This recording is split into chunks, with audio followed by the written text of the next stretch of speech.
অনেকে দেখবেন ইফতারি করার সময় মানে কি যে একটা হুলস্থুল কাণ্ড। মা কখন আজান দিবে? মা কই? মুয়াজ্জিন কি মরে গেল নাকি? কি খবর? আজান দেয় না কেন? কল দাও, আজানের সময় হয়ে গেল।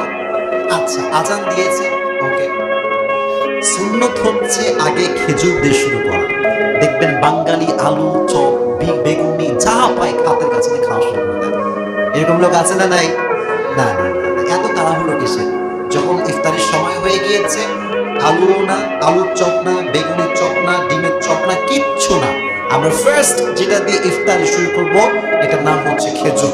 নবীজি বলেছেন যে খেজুর দিয়ে ইফতারি শুরু করলো সে আমার সুন্নতকে ফলো করলো, এবং যে আমার সুন্নতকে ফলো করলো আমি নবী তাকে ভালোবাসি। সুবহানাল্লাহ পড়া।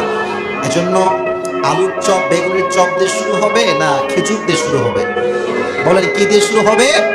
আল্লাহ খেজুর দিয়ে ইফতারি করা তৌফিক দান করুন, সকলে পড়েন আমিন।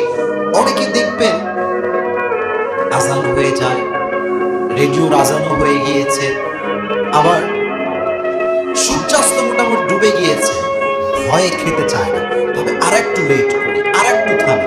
কেন ভাবে যে কিরে আমি এতক্ষণ রোজা রাখলাম, যদি 1 মিনিট আগা পিছা হয়ে যায় আমার তো রোজা কবুল হবে না, তাই অনেক লেট করে আজান দিলেও খেতে চায় না। এরকম কিছু কিছু লোক আছে, খুবই সামান্য লোক। মনে রাখবেন নবীজি বলেছেন যে সময়ের সাথে সাথে যত দ্রুত ইফতার করবে এটাই হচ্ছে আমি নবীজির সুন্নাহ। লেট করবেন না, ডোন্ট বি লেট।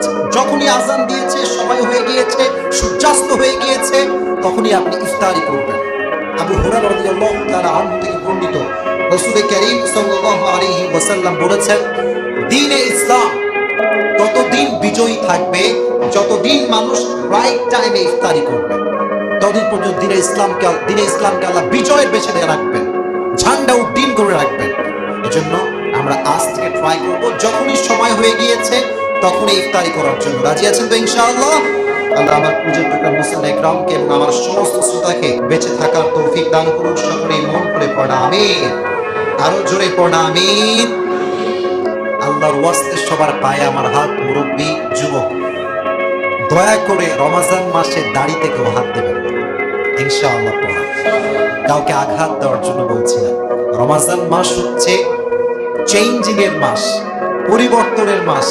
রমজান মাসে যে পরিবর্তন হয় তাকে দেখে হাসার কিছু নাই, কারণ রমজানটা আল্লাহ পাঠিয়েছেন বান্দাকে পরিবর্তন করবার জন্য। সুবহানাল্লাহ।